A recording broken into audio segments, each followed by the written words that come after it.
제프 베이조스, 미국의 기업인 아마존의 창업자이자 초대 CEO, 현 이사회 의장, 2023년 기준 세계 부자 순위 1위, 2017년 10월 2020년 12월까지 3년 2개월 동안 세계 보유 재산 순위 1위였던 기록을 갖고 있다. 제프 베이조스는 1964년 1월 12일 미국 뉴멕시코주 앨버커키에서 덴마크계 미국인인 테드 조겐슨 제클린 자이스 사이에서 태어났다. 제프의 출생 당시 테드는 18세, 제클린은 17세로 모두 고등학생이었다. 당연히 제프가 태어났을 당시의 성은 베이조스가 아니라 조겐슨이었다. 제프가 태어나기 전에 테드와 제클린은 결혼했으나 17개월 뒤 이혼한다. 곧 제클린은 쿠바 출신 미겔 베이조스와 재혼하여 미겔은 제프의 새아버지가 되는데, 우리가 아는 베이조스라는 성은 그에게서 온 것이다. 미겔은 아무 미천 없는 10대 쿠바계 미국인 이민자였음에도 불구하고 악착같이 노력하여 석유기업 엑슨에 입사하고 훗날 경영진에 오르는 등 제프 베이조스의 롤 모델이 되었다. 그는 제프 베이조스가 아마존을 설립할 때 첫 투자자가 되기도 했다. 그래서인지 각종 인터뷰에서 제프는 자신을 키워준 새아버지에 대한 무한한 애정과 존경을 드러낸 바 있다.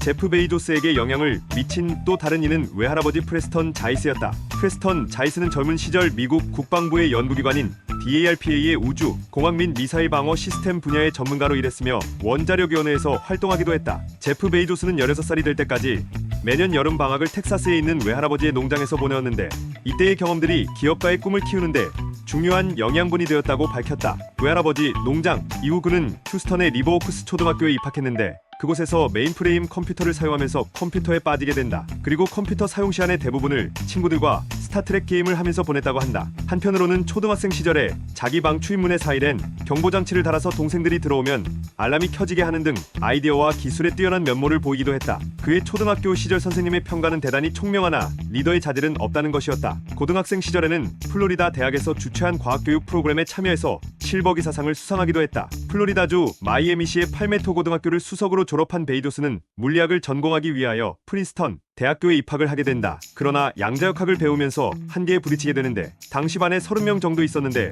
그중 하고 서너 명이 자신은 12시간을 걸려 이해하고 푼 문제를 아무 거리낌 없이 풀며 이해하는 모습을 바라보면서 물리학자가 되기를 포기했다. 프린스턴 일화 이후 컴퓨터 과학으로 전공을 바꾸고 졸업했다. 훗날 베이조스는 인터뷰에서 프린스턴 대학교는 자신이 훌륭한 물리학자가 될 수 없음을 알리는 동시에 컴퓨터 과학이 자신의 적성에 맞음을 가르쳐 주었다고 밝혔다. 졸업 후 제프 베이조스는 유명 대기업인 인텔, AT&T의 벨 연구소, 앤더슨 컨설팅의 오퍼를 거절하고 무명의 벤처기업 피텔에 입사하여 통신 프로토콜 프로그래밍 업무를 수행하였다. 그리고 그는 입사 1년 후 기술 및 사업 개발 담당 부책임자로 승진하였으나 입사 2년 후 퇴사한다. 제프 베이조스는 그 이후 뱅커스 트러스트의 컴퓨터 관리자로 입사했다. 그는 뱅커스 트러스트 입사 10개월 만에 회사 내 최연소 부사장으로 승진했다. 그 이후 제프 베이조스는 신생금융사 셔로 옮겨 테크놀로지 기반 트레이딩 전략팀을 이끌기도 하고 인터넷 기반 사업 부상을 담당하기도 했다.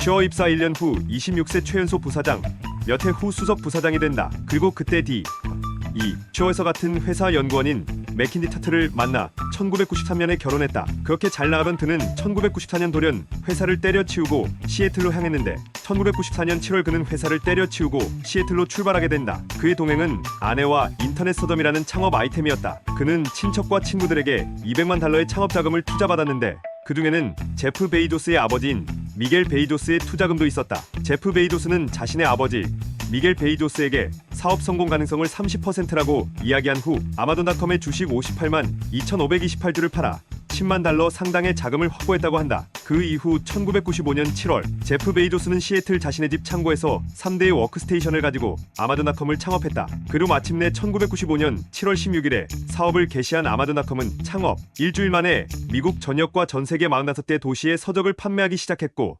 1996년 5월에는 월스트리트지가 아마존.com을 1년에 대서특필하기도 했다. 물품 없이 온라인 카탈로그만 존재하는 순수 전자상거래 업체로 출발한 아마존닷컴은 1997년 5월 주당 $18에 상장됐고 이후 주당 $2,000까지 상승했다. 하지만 그렇게 잘 나가던 것도 잠시 리먼 브라더스는 아마존닷컴이 1년 안에 파산할 것이라는 보고서를 발표하게 된다. 이 보고서 발표 후 아마존닷컴은 일주일 만에 주가가 19%나 급락했다. 게다가 뒤이은 2001년 초 닷컴 버블의 파장으로 자금 병색이 심화된 아마존닷컴은 최고 $100였던 주가가 2002년에는 $6로 추락할 정도의 경영 위기를 겪었다. 결국 아마존닷컴은 2001년 직원 1,300명을 해고한 후 사업 다각화를 실시했는데, 우리가 아는 종합 쇼핑몰 아마존닷컴이 바로 이때 탄생한 것이다. 이렇게 닷컴, 버블 붕괴와 경영 위기를 종합 쇼핑몰 변신이라는 사업 다각화를 통해 타계한 제프 베이조스는 이후 이북, 단말기 킨들 시리즈와 킨들 파이어, 그리고 파이어폰 등의 제품과 클라우드 컴퓨팅 서비스를 계속해서 내놓으며 공격적으로 사업 확장을 하는 경영 전략을 구사한다. 여담으로 아마존닷컴의 파산을 예상한 리먼 브라더스는 2008년 금융위기로 직격탄을 맞고 파산했다. 반면 아마존닷컴은 확장을 거듭하면서 세계 최정상급 대기업으로 성장했다. 2013년 8월에 제프 베이조스가 경영난에 허덕이던 미국 3대 일한지 워싱턴 포스트를 개인 돈 2억 5천만 달러로 인수하였다. 인수 이후 워싱턴 포스트는 제프 베이조스의 지휘 아래 디지털 기업으로 변신하고 있다고 한다. 엔지니어를 대거 고용하고 온라인 컨텐츠를 대대적으로 강화했다. 그래서인지 2년 만에 워싱턴 포스트 웹사이트 방문자가 3배가 증가했다고 한다. 그런데 경영 성과와는 별개로 대통령 당선 이후 도널드 트럼프 대통령을 너무 심하게 극딜하다 보니 2018년부터 본격적으로 트럼프 대통령이 노골적으로 아마존과 워싱턴 포스트를 디스하면서 제프 베이조스를 공격하기 시작했다. 비슷한 삶을 살아온 일론 머스크가 스페이스X를 세워 우주 산업의 혁명을 일으키고 있는 것처럼 베이조스도 2000년 블루 오리진을 세워 자체 로켓 및 우주선 개발, 로켓 재사용 등을 연구하고 있다. 어렸을 때 도서관에서 공상과학 소설을 읽기가 취미였고 5살이던 1969년 아폴로 11호가 달에 착륙하는 장면을 보면서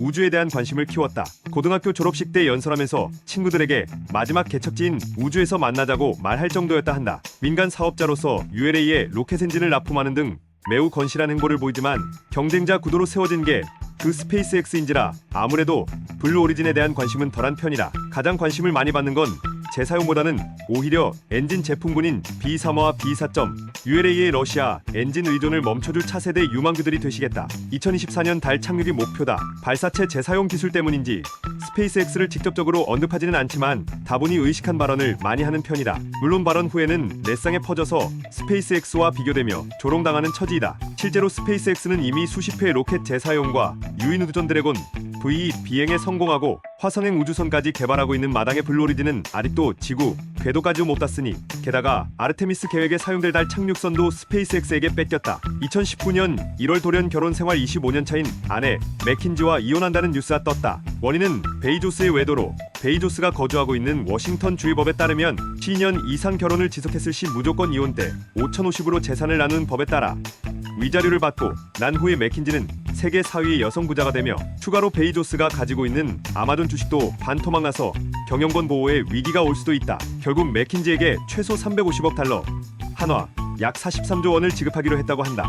기사 이후 맥킨지는 합의금 중 일부를 기부했다. 외도를 폭로한 주체는 대해 사우디의 왕세자 무함마드 빈 살만으로 해커들을 이용해 베이조스의 아이폰을 해킹해서 정보를 빼냈다고 한다. 빈 살만과 베이조스는 서로 왓츠앱으로 개인 채팅을 할 정도로 관계가 있었는데 반사우디 언론가이자 베이조스가 소유한 워싱턴 포스트의 기자인 자말 카슈쿠지가 사우디 정부로 추정되는 세력에게 살해된 이후로 급속도로 사이가 나빠졌다. 탈사건에 대해선 사우디아라비아 언론인 암살 사건 참조 신문 기사에 따르면 빈 살만은 워싱턴 포스트가 자신에게 부정적인 기사를 쓰는 것에 분노했고 왓츠앱을 통해서 해킹 링크를 보내 베이조스의 아이폰을 해킹한 것으로 알려졌다. 그리고 베이조스의 외도를 최초로 공개한 타블로이드 신문 내셔널 인콰이어러의 경우 신문의 대표가 빈 살만과 매우 밀접한 관계가 있어 미국에서 사우디에 우호적인 기사를 발행해 영향을 끼치고 있다. 따라서 살만이 자기가 아는 언론에게 의도적으로 해킹 자료를 제공한 것이 아닌가 싶었다. 베이조스의 주장에 따르면 내셔널 인콰이어러 측이 베이조스가 찍은 성기 사진을 포함한 민망한 사진 9장을 추가로 갖고 있다고 말했고